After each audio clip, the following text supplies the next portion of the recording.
Now that the Not Too Young to Run bill has been signed into law, now that the bill has become an act of parliament, what next? Now, on the surface, the new law empowers the Nigerian youth to be legally recognized under the Nigerian Constitution to actively participate in the democratic act of governance.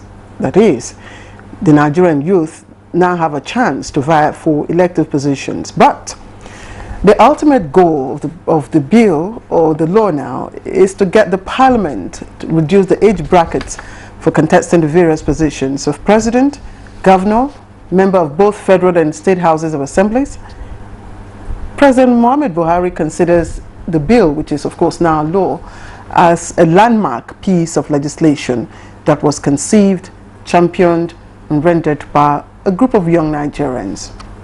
Now, as President Muhammadu Buhari also noted in his speech, Nigerian youths have excelled in diverse fields such as arts and entertainment, sports, entrepreneurship, and the media. But the democratic process is so intricate even for the matured minds that dominate or control the process today.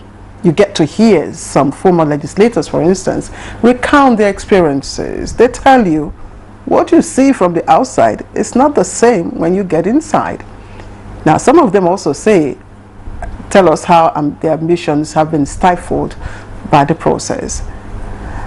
Now, coming to the new law, many have applauded it and congratulated the conveners, but there are also those who cite the proverbial saying that what an old man sees while sitting down, the young man does not comprehend, even while standing on top of a tree. Today in late edition, we look at the Not Too Young to Run law and the task ahead for the Nigerian youth. I am Claire Adelabu Abdul Razak.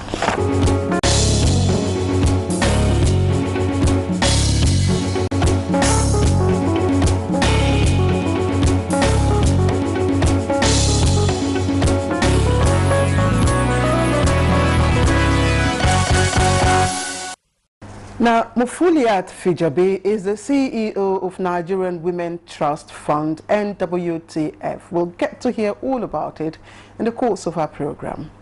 But basically, it is a not-for-profit organization with bias for support for women representation and governance.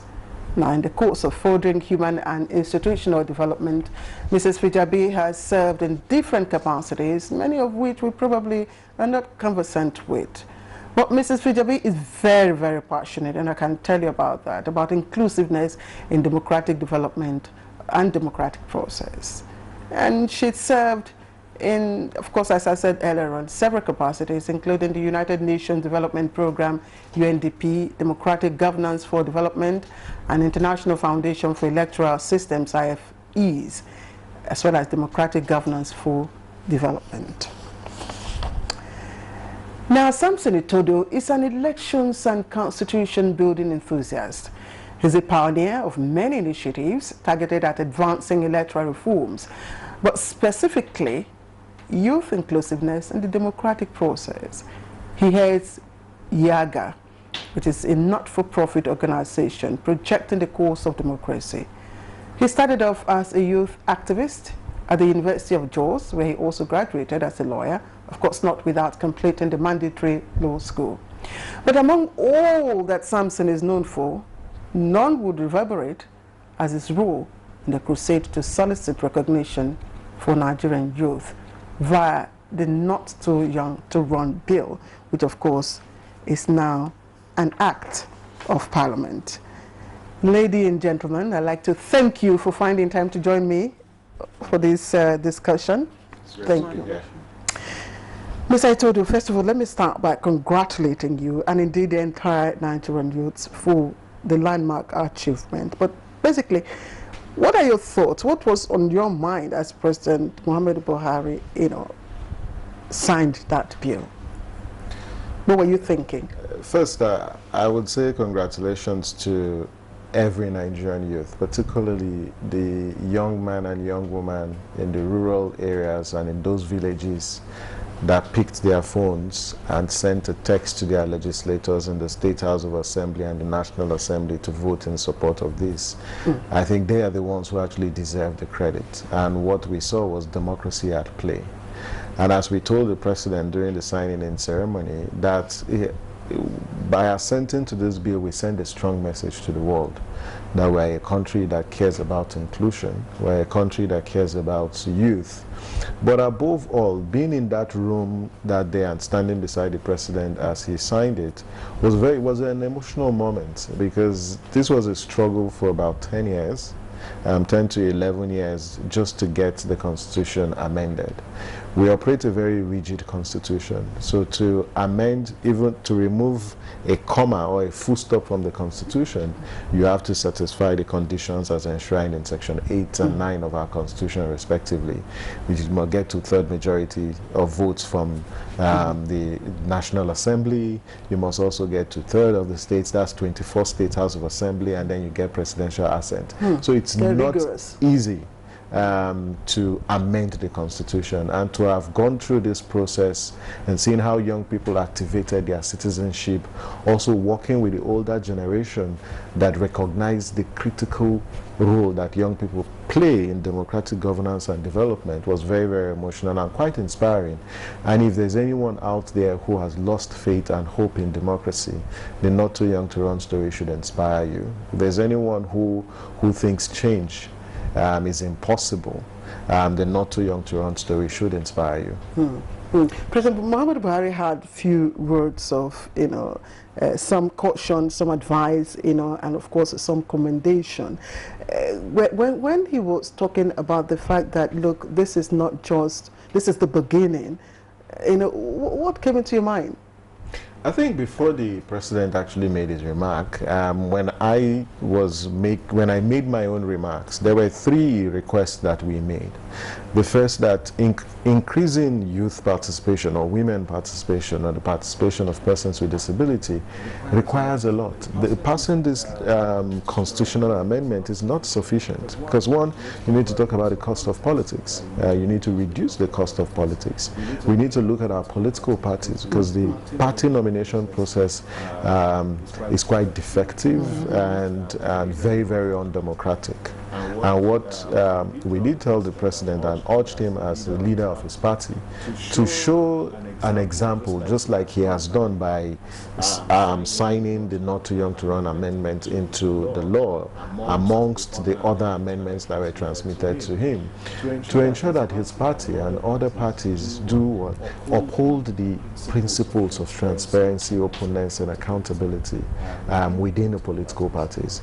If our political parties do not organize or host democratic primaries, then the whole dividends and the goal of this bill will not be achieved. If you've got huge exploitative cost of party nomination forms and other sundry fees that aspirants have to pay in political parties, we will not maximize the gains of this bill. And that's why we also urge the President that as soon as the National Assembly transmits the Electoral Reform Bill, and one of the innovations in the Electoral Reform Bill is to limit the cost of securing party nominations on political parties. Let me put you on hold. Ajafijabe, did the President, did he have a choice either to sign or not to sign the bill? In any human heart, there's always a choice. The president had a choice, but he has made the best of the choices available to him, which was to sign the bill into an act. Because by doing that, he has demonstrated that Nigeria's democratic process is not at a standstill, that it is responsive, and it has taken on the yearnings of Nigerian youths. All right, Sam, let's begin to look at the bill, that has just been signed. Can you unfold the real content of this law? What exactly has been passed? First, I think it's important to recognize that this is a constitutional amendment bill and not an amendment to a subsidiary legislation. So, and the Constitution is our grand norm and our sovereign national document that provides the framework upon which the country is being governed. So it's the most important document. And so amending this constitution or signing that particular amendment legalizes the age or reduces the age for running for office. For the president, it was reduced from 40 to 35. For the State House of Assemblies, from 30 to 25. And then for the House of Representatives, from 30 to 25. So these are the three key amendments that were made to the Constitution, respectively.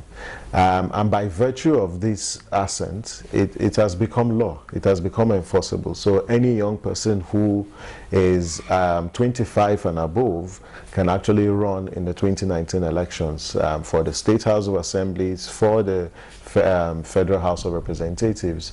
And then if you're 35 and above, you can run for the office of the president. So that's the major contents of the bill. Although it's not the proposal that the Not Too Young to Run movement made. And first was the proposal was to reduce the age for the president from 40 to 30, for the governors from 35 to 30, the Senate from 35 to 30, and then the House of Reps and State House of Assemblies from 30 to 25. What difference does it make? We do that on the basis of the fact that our national youth policy is very clear on our classification of youth, and it's 18 to 35. That's what our national youth policy says. Okay. The African Youth Charter classifies young people as women and men between 15 and 35. So once you are less than 35, you're considered as a young person.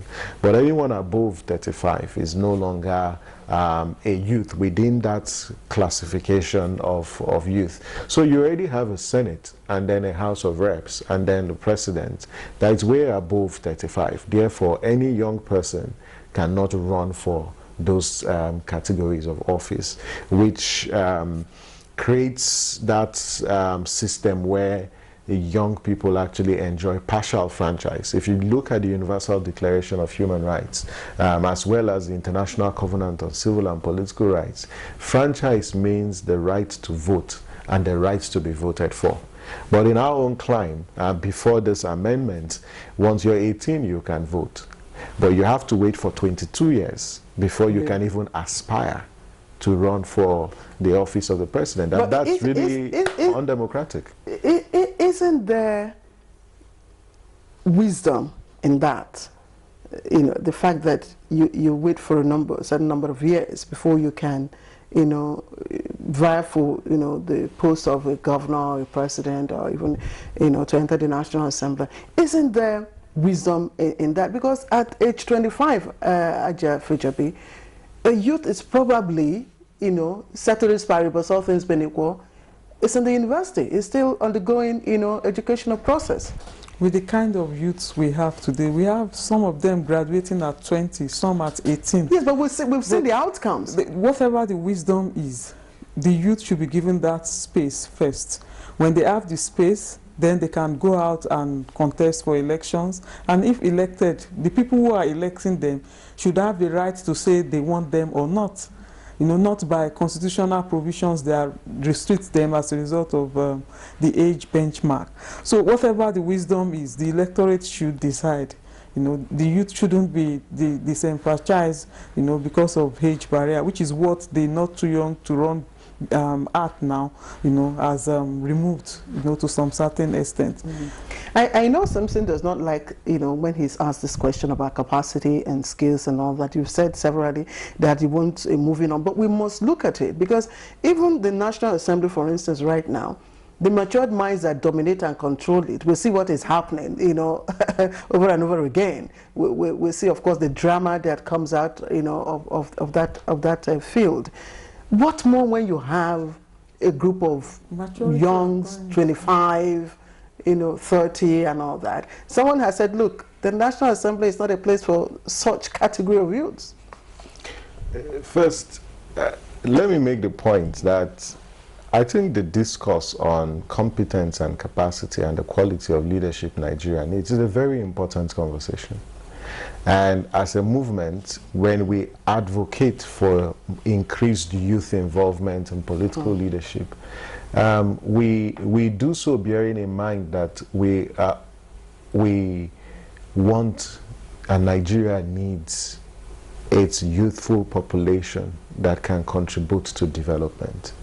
It's about the young people who have excelled, like the president said at the signing ceremony, those who have contributed their own quota in agriculture, in technology, in sports, to also do so in our political process, because the involvement of youth to a great extent has been very, very limited, and that's why it's important that we begin to reverse this trend. The second critical issue with respect to competence and capacity, and it's the question I always ask those who make this argument, and I say the world has actually moved on from that. The train has left the station, and people who are saying young people don't have the capacity to actually lead are somewhere trying to get their own tickets Nigerian to board. youth, precisely. Nigerian youth, yes. Nigerian youths to board the train, but the train already left, because in this country today we've got young people who are commissioners. Anambra State is a classic example. Cross River State, where you had at 30 a commissioner of finance. In Anambra, Mark Okoye was 28. He was going to be appointed a commissioner, but because the constitution actually provides the age threshold, he couldn't be appointed. But today he's a commissioner for economic planning and budget in Anambra State. If you look at Kaduna as well, look at what a lot of young people are doing. So when people say young people don't have the capacity, it's because we have not given them the opportunity to do so. And for where has capacity brought us today as a country? If competence and capacity are the key determining factors for political leadership, even though they are. But the question is, where has it brought us today? Today we still grapple with issues around reviving our economy, security, even our education sector. And we forget that these same young people who we think don't have the capacity, they're actually a product. They're actually a product of our society. And no young person wants a country that is either disunited or a country that has its own vagaries of poor diversity management, corruption across board. A lot of young people were actually born into this era of the malgovernance that we see at the local government level, at the state level, as well as the national level. And they are getting really angry, because the reality is no country advances where it sidelines the major bulk of its population. No country across the world. Why do you think a France today looked at a younger president? What about Austria? In Africa, we've got Ethiopia. Because they have very strong political antecedent. The president of France had very robust political antecedent. But we also have a robust political antecedent where young people from 1933, if you look at what the Lagos Youth Movement did, and combating, in fact, the independence we actually enjoyed, who moved, who actually struggled for multi-party democracy in Nigeria that we enjoy today? It was the Lagos youth movement that eventually became the Nigerian youth movement, and they held sway from 1933 to 1936. They held sway with national politics. And so if you look at history, young people have been very, very instrumental to either chasing the military back to the barracks or ensuring that we wrestle our country from our colonial masters. There's no doubt about that, but we're looking at the role of the youth in the democratic process, you know, getting the youth actively involved in elective positions. Now, at Jeffrey Jabi, what exactly, fine, the youth are doing well in other fields, but what gaps do you think that the youth might, you know, feel in the democratic process? First, we need to also understand the fact that the youth group in Nigeria is not homogeneous. There are different categories of youth, but the interesting thing is that they have a broad agenda to which they are all plugged into. And when you look at their active participation, you know, in the democratic governance of Nigeria, they have played varieties of roles. You know, so you look at the positive side, they've made input into various democratic processes in terms of voter education, in terms of political parties' participation. And if you also want to look at the other side of it, youths are also the ones that are often used politically to also cause troubles. But the fact that they've been used doesn't mean that the entirety of the Nigerian youths are subject to such kind of use. That's why we should look at it more from a perspective of a diverse group of people. It's not that they're all not so good. They are active, they are competent, they have capacity. You know, what they need is some level of engagement. With this constitutional amendment, you know, it has brought out a lot of hopes for Nigerian youths. It's telling them that they are part of the democratic process, that they can make input, that they are recognized, they are acknowledged. So this hopefully would contribute to the seriousness of our electoral process. It would also give them more space to play a more active role, not just as active citizens of Nigeria, but within the various components of the democratic process. Youth should be seen from a more constructive perspective, and not all the time being seen as people who cause troubles or people who make a lot of noise. Maybe they don't have an agenda. I don't believe that Nigerian youths don't have an agenda. They have a very serious and strong agenda, and historically, like Sam mentioned, you know, they've played significant roles. So, and a nation that leaves behind a great percentage of its population is not preparing for a good future. That's why I see this landmark achievement as one that is not just for now, but for the future of Nigeria. It means that the youths, you know, have been acknowledged. It means that the youths have the audacity to continue to play a more positive role. And youths that have been used otherwise, they now see that there is profit, you know, in the democratic process, which is not just for them, but for the generations to come. You know, you just touched a point that I'd just like to, you know, take on immediately. You know, that's the youths being used for the wrong reasons, and someone indeed did, you know, point that out as you know, a sore point in this struggle, you know, to get the youths involved in democratic process. And I'd like to say, he said that the Nigerian youth is copying the wrong leadership model, which might, of course, jeopardize their future.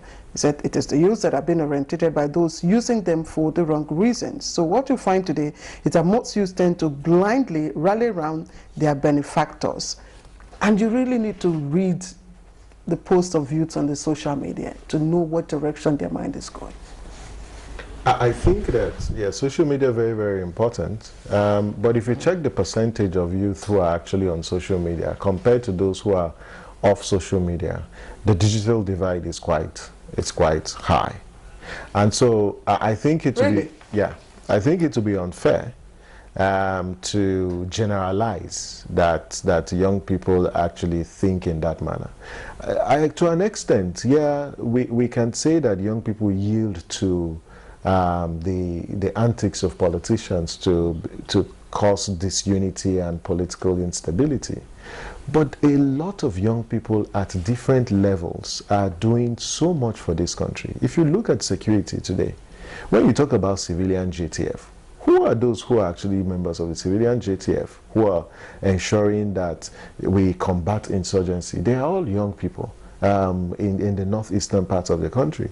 If you look at even public accountability today, we talk about budgets today because there was a budget somewhere that ensured they deconstruct and demystify this concept of budget and made it so easy and accessible to young people.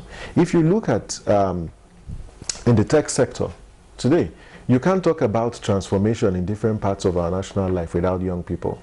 So young people are really creating that change. And I say this, that as a generation, we recognize where we are coming from, we recognize our present, and we know where we want to go as a country. And we're having that conversation. I told you, then our value system may be defective to a great extent. But this generation is carving its own niche. It's determining its own future.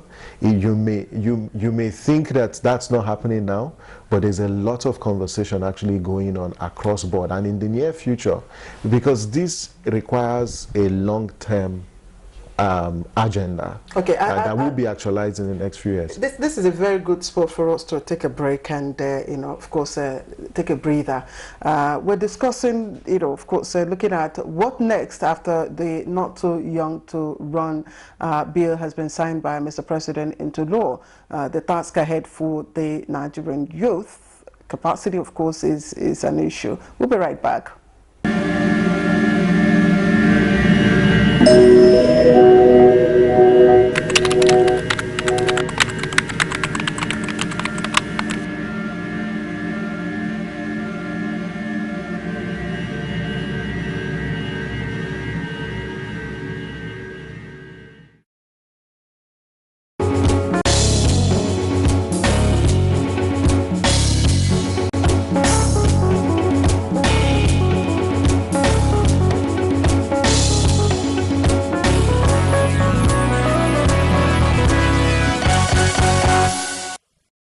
Thank you for joining me again. I have Mufuliat Fijabi, who is the CEO of Nigerian Women Trust Fund and WTF. She's right here with me. Samson Itudu, of course, is one of the brains behind the Not Too Young to Run bill, now law. And of course, the reason why we're having this conversation. Ladies and gentlemen, thank you very much again for joining me for this conversation. Now, let's start with the issue of capacity. We touched, on it earlier on. And some people say, look, when we look at the Nigerian youth, what we see is eagerness, but of course leadership, it's all about building strong institutions.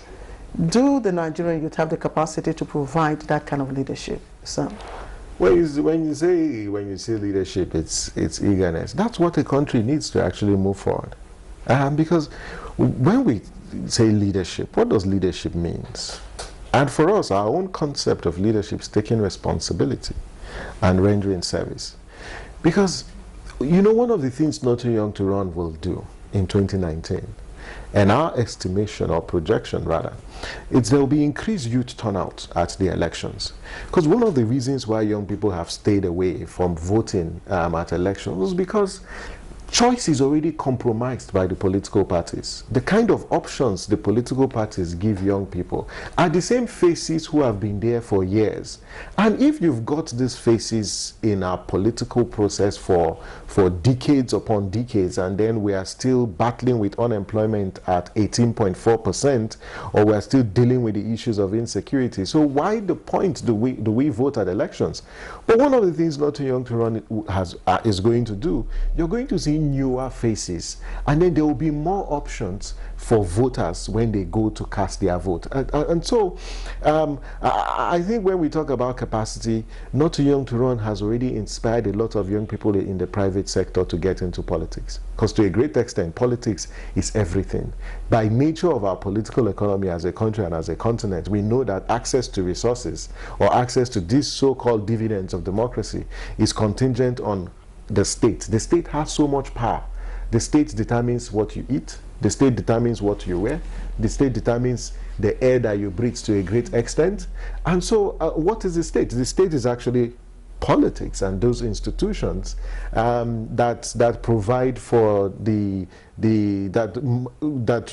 ensures that the policies of government are being implemented. And so young people are coming to politics with a different mindset, and that mindset is, we are not happy where our country is. Our country needs fixing, and the same intellect, the same resilience, the same energy that we put in agriculture, in tech, in sports, we're going to do so in politics. All right, Aja, now this law also affects women. I mean, there obviously is a link between this law, the content of this law, what it's demanding, and of course the demand for affirmation, you know, which the women have been clamoring for a very long time. Or do we need a further legislation for the women? Sure, the Gender and Equal Opportunity Bill is still pending. We're still advocating and looking forward to a day like the one the Not Too Young to Run campaign just had now, where the bill will be signed into law. And of course, in terms of affirmative action, Nigeria is far behind. You know, our position is nothing to write home about. You know, when you look at it globally, the percentage of women in elective position is low. But it may interest you to know that a lot of young women, you know, have shown interest in great political participation. So this bill hopefully would also, this act now, will hopefully would also give opportunity to a lot of young women. You know, there's a lot of mentorship going on. So we're looking at the young people also turning the table, you know, to provide the space for both young men and women to play an active and a key role in the governance of Nigeria. And I also would like to say that when you talk about youth participation, we shouldn't look at it from an angle that they do not have the capacity. These are young people who've been to universities, even those in the rural areas. They're playing a lot of great roles in their communities. If you want to compare it to what is happening, you know, in the country now in terms of leadership, you'd see that there's need for that eagerness. There's need for new knowledge, you know, and even though they are not in the forefront as leaders now, you know, except in a few exceptional cases, they're also providing support to the leadership of the country at various levels. You know, I was very impressed that when you look at the caliber of people who serve as legislative aides, there are lots of brilliant youths around the legislators. They are the ones who make the logistics possible. If they also shut out that process, you know, perhaps there'll be more challenge at that level. But I don't see them as people who lack capacity, who lack experience. If you look at the field of science, technology, business, you know, lots of them are business entrepreneurs. You know, so I believe that they have that capacity. For those of the youths that are not also educated, there are various youth groups at the community level. You know, all you need to do is to walk into any community in Nigeria. Just ask for the youth leader. They will present you with one, and they can give you a track record of activities, volunteer activities that they've done in their various communities. You know, some of them go the way of doing voluntary service that nobody really recognizes them for doing it, but the community benefits from it. So we should rule out that idea of thinking that they don't have capacity, or whether if they get into this elective position, they will not do something significant. They should be given that opportunity, and they are already demonstrating it now in their various fields of endeavor.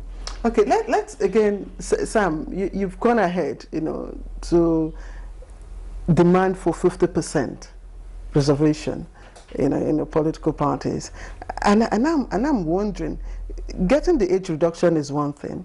Now, getting the reservation, 50% reservation, is another thing. Considering the structure of our parties, you know, where an individual, you know, funds a political party, of course, his vested interests would have to be protected.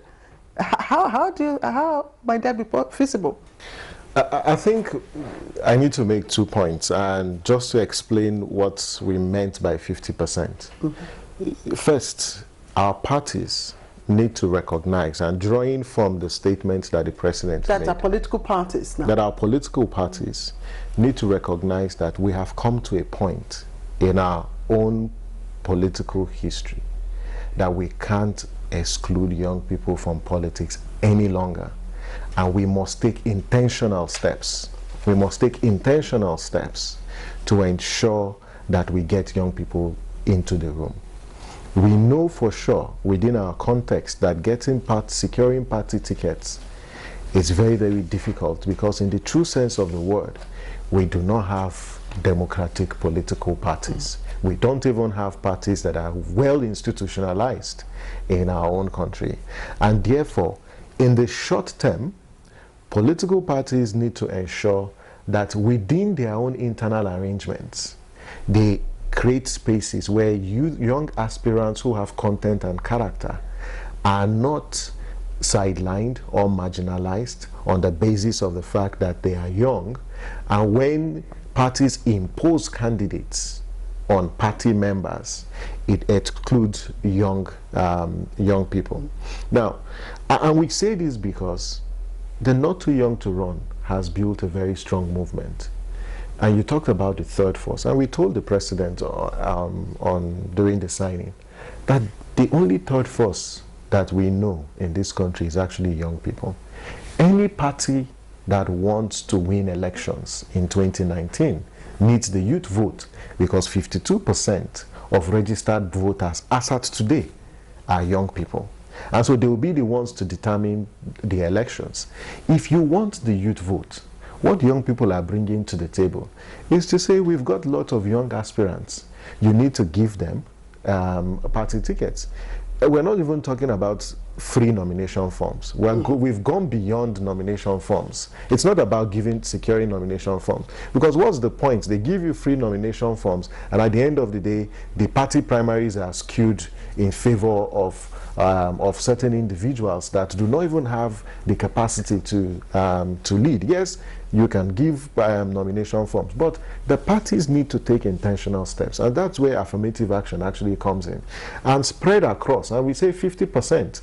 And so in the build-up to the elections, we're going to look at all the political parties and the candidate list that they submit to INEC, and look at and do the thing in the templates that INEC actually publishes. It publishes the age of youth of the candidates within the political parties, and we look at from State House of Assembly, because our primary focus, and I say this, our primary focus is the State House of Assemblies and the National Assemblies, because that's where the current law as it stands favors young people. We are going to focus on the State House of Assemblies and the National Assemblies, specifically the House of Representatives, to say that young people are in parties who are seeking to run for office, who have capacity and have the moral integrity. This 50% you're asking for, is it a blanket 50% or is it gender sensitive?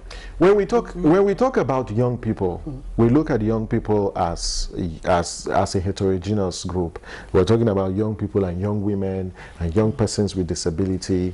We've got rural youth, we've got urban youth, and so for us as a movement, we recognize that young women also have a critical role to play, as well as young persons with disability. And so maybe we sound too generic, but it includes young women and young persons with disability. And the Not Too Young to Run movement, through the Ready to Run initiative, is empowering and supporting a lot of younger women as well as young persons with disabilities. What might you do differently? Because this is also what women have been clamoring for decades. Give us just that 35%. Enshrine it in your constitution, in the internal politics. I mean, in internal structure of political parties. It hasn't been done. There are three things we will do. Yes. Three things, because as a movement, we are not value neutral. We are not value neutral at all. There are three things. First, young people will provide responsive, accountable, and innovative leadership. The second is to unite this country and harness our diversity for socioeconomic development. We've not done that over the last couple of years. We've not managed our diversity, and that's why there's so much inequality and people feel marginalized. That needs to change, because look at a movement that was driven by young people from different aspects of our national life, both Muslims and Christians, irrespective of our geographical extraction. Everyone came out to support this issue, and so it goes to show that we can be united around our issues. The third most important thing that we will do is building a country that is anchored on the principles of justice, equality, the rule of law, and equity. These are the broad things we are going to do. And if you look at education, we are pro-education, pro-quality, free, quality, and accessible education. We are also, when you talk about jobs, of course, we are pro-jobs, we are pro-environment, and then health, because these are key aspects of our lives that actually impact on the vast majority of our population, women, youth, persons with disability, and other marginalized groups. Are there lessons to be learned, considering the fact that for decades this is an issue that that women have not been able to realize? Yeah, the issue of inclusion is a very serious one for us, especially looking at it from a gender perspective. Women have not only been relegated to the background, but there has been a lot of challenges in terms of their political participation, mainly coming from the patriarchal nature of our society. And if I look at the operations of our political parties, yes, we've seen them making efforts towards making political parties more inclusive, but for us, from a gender perspective, it's not strong enough. For us, we see it as something that perhaps is lip service. If you look at at the national level now, the number of women in elective position is less than 6%. When you have a country like Senegal having 42%, so we're low, even at the sub-regional, sub-West African regional level. So the first point of call, which is the political parties, it's not very easy for women, in terms of their participation. Even when you had an increase in the number of women aspirants, by the 2015 elections, only a few turned out to emerge as elected representative, also because of the nature of our political parties, which is not democratic enough as to give space, for inclusion, not just women, but for youths and persons with disability and other disadvantaged groups. So we would want to see a situation whereby this is easing up, to give more room, to recognize the need, to change the dynamics and give more space to allow for equal participation of all. If you look at the political parties also, the power of delegates. Who are the delegates? Mostly men. So for a woman to be able to really sail through that first order at the political party, so moving forward, what might you do, now? What new thing might you, how might you go about, realizing your dream, given the fact that the youths have been able to push for the bill, gotten accent, and are moving forward? So are you looking towards a harmonization of, I don't know. Yeah, the Gender and Equal Opportunity Bill is at the National Assembly as we speak, and we're hoping that it will. It has been. It has been. That's why I said as we speak. But what really would matter is the political will of this current National Assembly. The political will in terms of showing more understanding, in terms of acknowledging the youth didn't wait for political will.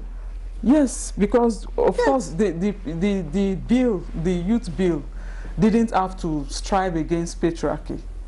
Okay. Patriarchy has been a major issue for us. There are different aspects of that Gender and Equal Opportunity Bill that has been well explained, but the notion of male control, that women shouldn't be seen speaking too much in the public, the notion of when men are there, what are women looking for? They need some kind of mental reorientation to accept the fact that women are also human beings.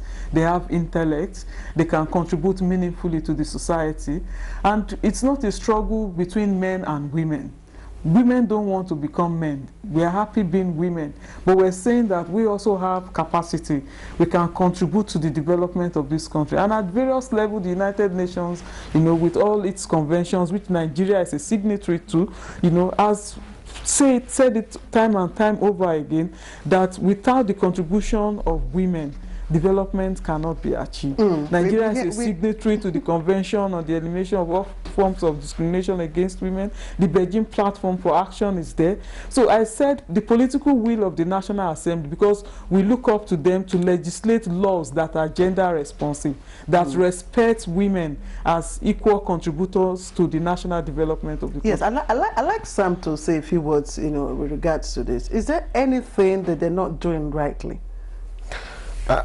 You know, and I said it on a lighter note, the women's movement actually was a huge inspiration for us, because if you look at the long history of the activism for women's rights, it was a huge inspiration for us, and we've learned so much from the movement.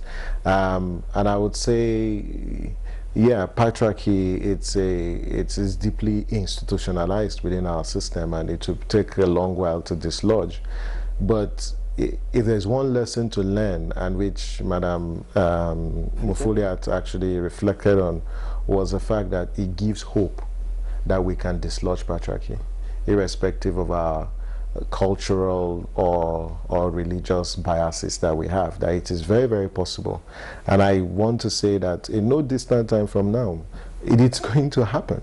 Okay. Because even when we started, we didn't know that this was going to happen in our time. But we are glad that we are witnesses to this in our own time. I'd like you to listen to this. And it's a quote I took out from somewhere. I'm sure it will hit you by the time I'm through with it. According to World Value Service, the share of citizens who approve of having a stronger leader who does not have to bother with parliament or elections has heightened in places like Germany, US, Spain, Turkey, Russia. Yeah. I'm sure you're familiar with that.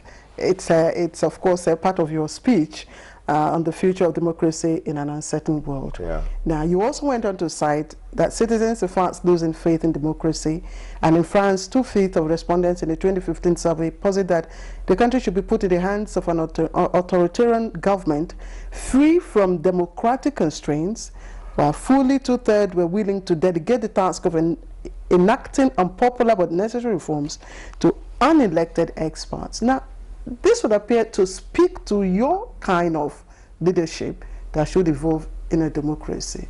Mm-hmm. And one will be wondering, what kind of leadership would come from the author of such a quote?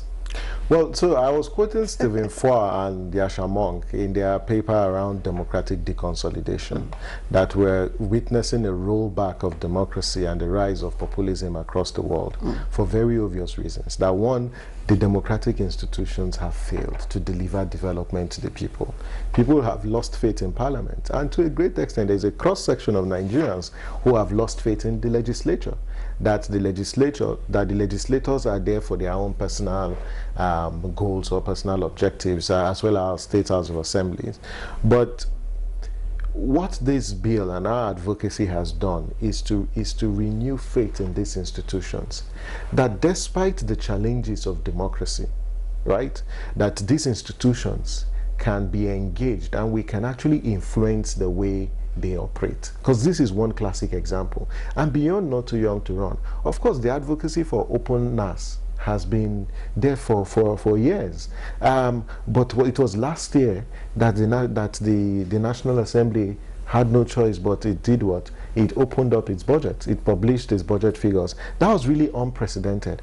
I think one of the things that we also need to evolve as a people is there are lots of marginal gains that we need to celebrate. Sometimes we trivialize these opportunities or these historic developments within our polity, maybe because we've been so debased and we're still struggling to recover from the hangover of military interregnum. But that's really changing. And the fact that you had people at the villages clear who picked their phones to call their legislators. The fact that you have citizens march to the State House of Assembly to ask their legislators to vote, and then 33 states actually voted.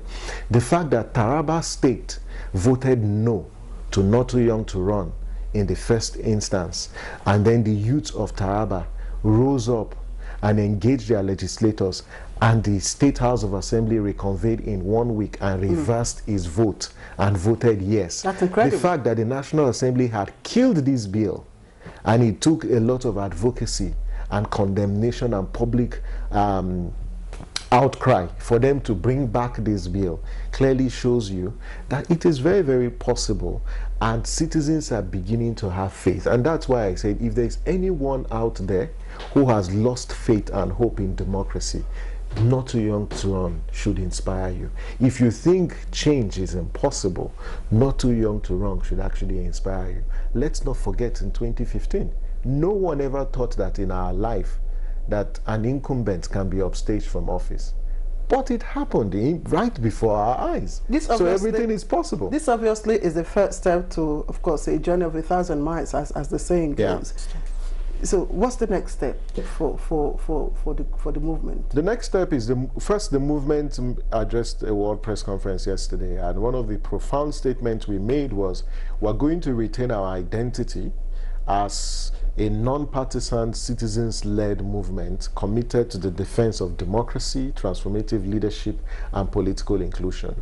As a movement, we will not transit into any political party. Are you going to contest? We will not be endorsing any candidate. Are you not seeing an ambition? No. I'm not actually going to run for office. But what we have already done is we've launched Ready to Run.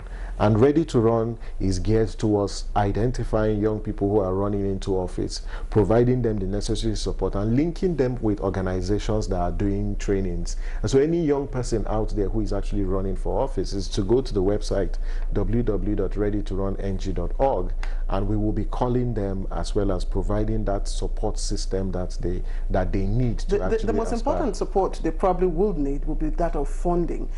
Ajia, what are you expecting to see in terms of impact that this law would have in 2019 elections? With this law in place, I expect to see more young people playing greater roles than they used to play.